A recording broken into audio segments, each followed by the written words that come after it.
咱来看到咱的这台北市的卫生局抓这违规的广告，发现讲顶半年以食品广告犯法了上介济，有罚326件，其中中华海洋生机股份有限公司的小分子合作汤加产品呢，犯罚上济有173万。卫生局也要提醒民众讲，这广告顶头若有写到这预防、治疗、减肥等字句，拢真有可能是有疗效的，民众要买就要特别注意。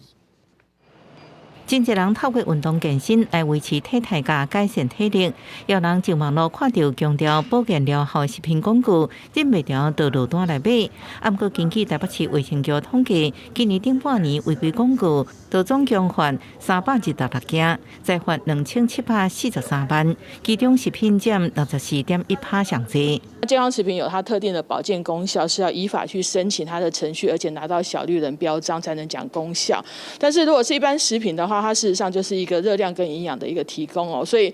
不能期待说它透过食品我们会有一些皮肤美容的改善啊，或者是我们私密处保养等等的一个期待哈。罚款的前3名分别是中华海洋生机股份有限公司的小分子合藻糖胶，贡献改善异位性皮肤炎；第2名是拉贝青木瓜风影hình，包含雕塑美型、痛痛倒塌的通道、亮点环背甲完美拉提微线等字句，拢看出违规。第3名是呵护专科法国专利香号蔓越莓产品，主打帮助抗氧化。那事实上，因为性皮肤炎就是一个病症哈，那改善就是讲到它一个状况的一个调整，这就已经到涉及疗效。在第2名跟第3名的业者，那这部分就会以夸张医生误写有这个部分来裁罚新台币大概4万到400万的一个罚款。卫生局表示，目前3间业者拢已经落架有记录的广告，或者是改善相关的字句，重新搁上架，而且提醒消费者，食品广告若讲到预防、减轻、治疗这字句，拢可能看出疗效。